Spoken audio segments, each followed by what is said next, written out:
You're now listening to All Hogs Sports, covering all Arkansas Razorback sports, such as football, basketball, baseball, and much more. Now, here's your host for today's show, Sam Stimson.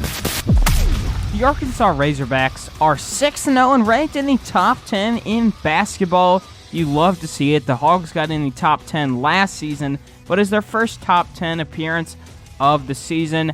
Now, since I last covered this program, I previewed the HOF Classic. Arkansas brought that hardware back to Fayetteville. They beat Kansas State in Cincinnati. Cincinnati was the runner-up, and then Kansas State was the first-round game. Arkansas beat Kansas State 72-64. It was really an overall good game. The Hogs kind of executed well, and then towards the end, they didn't really start playing their best. Connor Vanover and Chris Likes both had 14 points for the leaders there. Chris Likes having 10 out of 10 out of free throws made in the final minute was huge for the Razorbacks. His ability to, close the game out and break the press was huge. I thought he did a really good job of getting around defenders, forcing fouls, getting to the line, and most importantly, when you get to the line, make your shots, and he was able to do so. Also, on the night, you had great points from J.D. Note and Odise Tony, Stanley and Mude as well, all in double digits. Odise is in really fantastic. He's the MVP of the tournament. I would say he's the MVP of this game as well. His offensive rating was second on the team behind Vanover, and Arkansas doesn't even run plays for him. It comes really natural for him.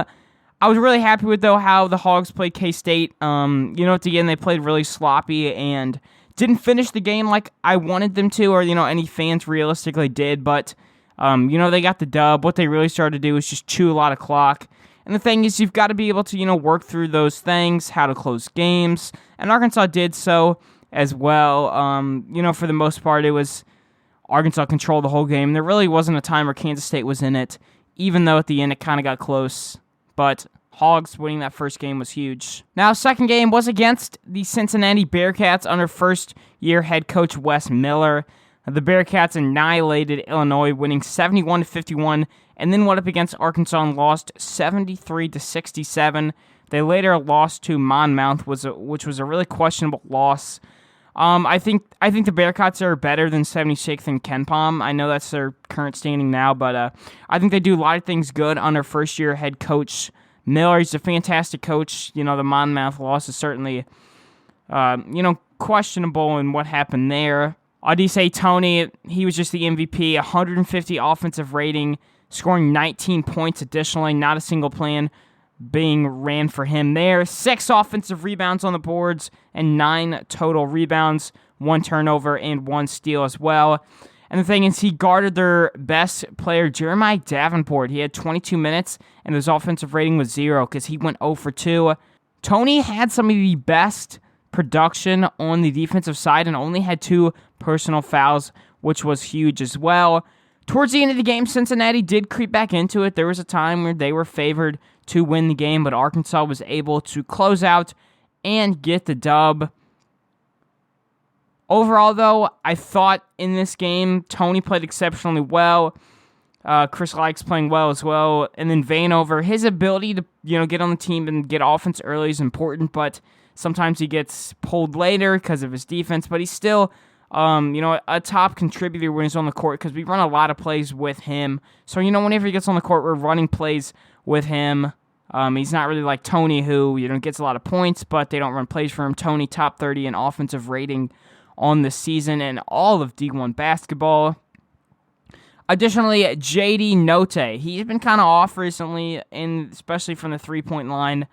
Some fans are concerned about that, but I really wouldn't be. In KC, he kind of went down with a little bit of a flu.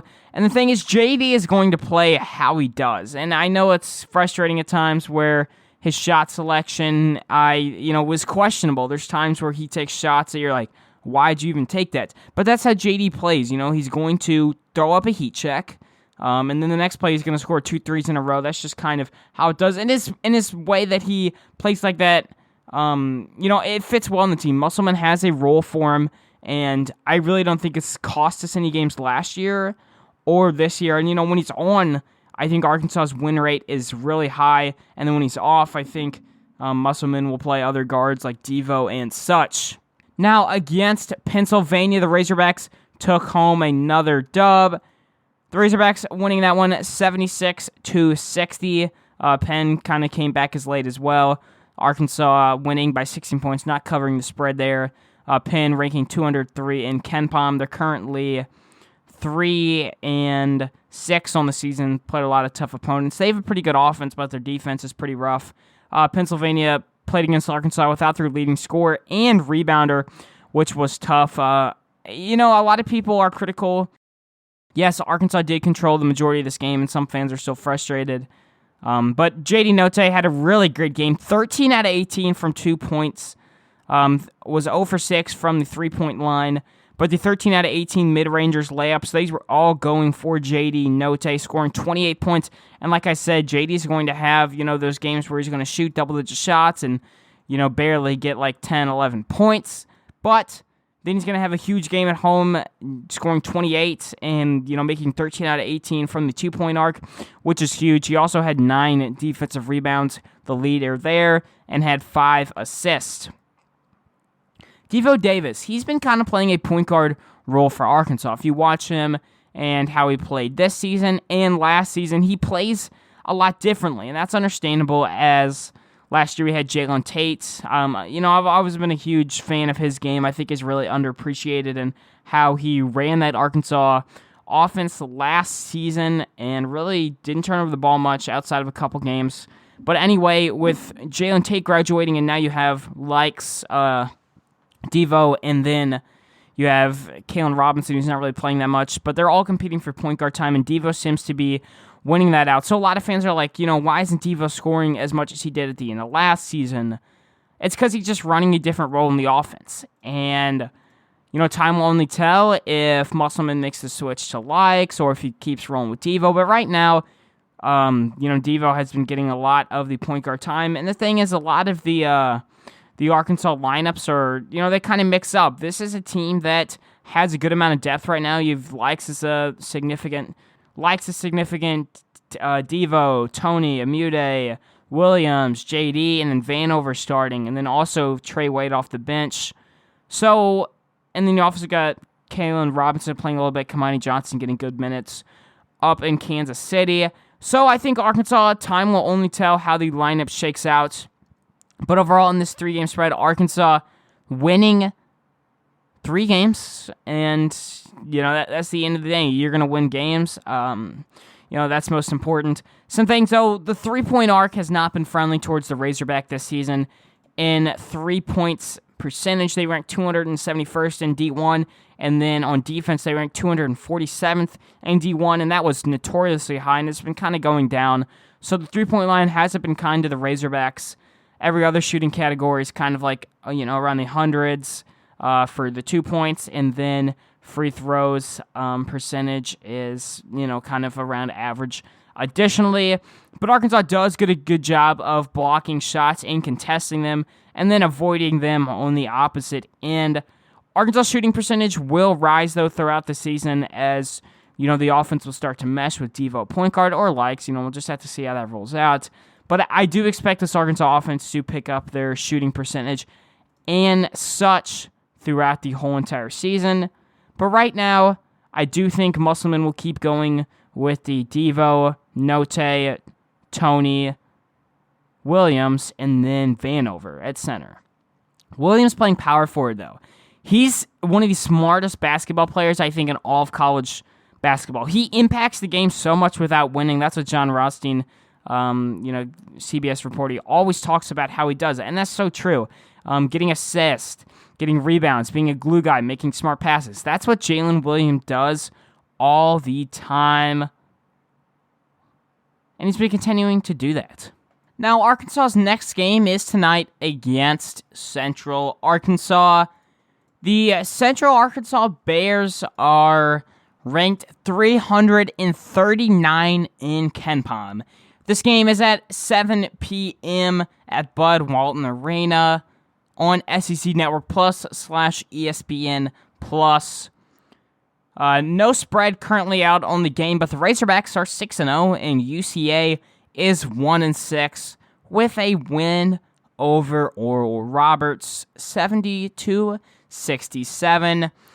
Now, a familiar name on UCA would be Darius Hall. Razorback fans might remember him. He played for the Razorbacks a long time ago, and he's actually been doing pretty good for them this season. He scored 19 points against Oral Roberts in that victory. He scored 10 points against Baylor, who was number 9 at the time, and he's been having a good season so far. 9.7 average points per game, 6.7 average rebounds per game, 2.4 assists per game. On the floor, he runs a lot of plays at power forward and shooting forward. Additionally, on UCA, you've got Cameron Hutter. He's got 11.9 points per game with 2.6 assists per game. Additionally, Darius Hall, the rebounding leader, at 6.7 rebounds per game. Cameron Hunter will play a lot of minutes for the Bears and also have a high possession rate, along with Darius Hall. Anytime you see those guys on the floor, the majority of their plays are going to be ran through them. Other guys to watch, though, include shooting guard Colin Cooper, shooting forward Jackson Baker, power forward Jared Chatham, and then Darius Hall at center. Like I said, he also runs point forward and shooting forward, but he'll likely play center. They have a lot of 6'7", 6'8" type guys who will switch around in those three positions at various times. But I bet their main lineup will be Hunter, Cooper, Baker, Hall, and then maybe Chatham likely. Also, we'll see some Vincent Reeves from the Bears. Bears averaging at 61 points per game, 39.2 field goal percentage, and then 33.7 rebounds.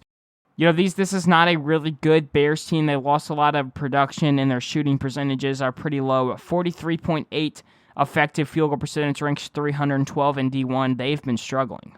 Now, on the Razorback side, you'll likely see the starting lineup be J.D. Note, Devo Davis, Tony Williams, and Vanover.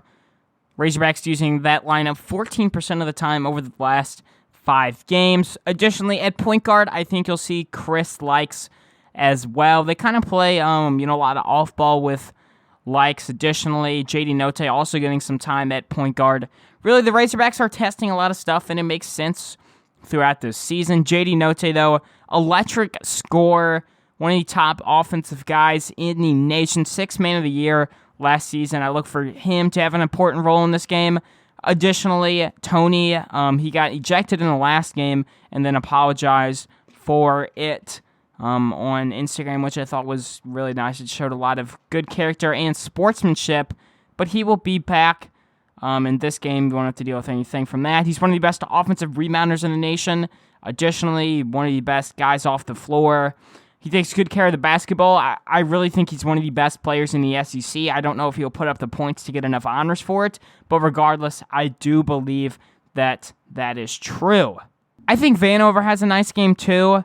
The lineup that the Bears run 20% of the time has Darius Hall at center, and Darius Hall's doing pretty good for them, but he's only 6'7", and Vanover's 7'3", so a great mismatch there. Jalen Williams, additionally, at 6'10".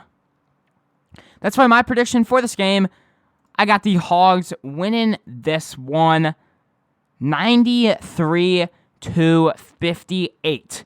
I think Arkansas has a good day on the offensive boards. They've been one of the best offensive rebounding teams on the nation in terms of rebounding for their own, and then also boxing out and getting them on defense, not letting the other team have it as well. Arkansas shooting should be a lot better in this game. UCA is not a strong defensive team. Arkansas's defense, though, I still think is the strength of this team, which will keep them in it. As long as Arkansas, can take care of business, I expect them to look at the bench and get guys like Jackson Robinson, Kalen Robinson, and such some playing time. But anyway, that is all for today's show. I'll be recapping the UCA game tonight and previewing the game against UALR on Friday. So, for now, signing off. Woo Pig Suey. That's all for today's episode of All Hog Sports with Sam Stimson. Make sure to stay tuned for the next episode covering all Arkansas Razorback sports. If you enjoyed today's episode, please subscribe and leave a 5-star review on Apple Podcasts. Follow us on social media too. On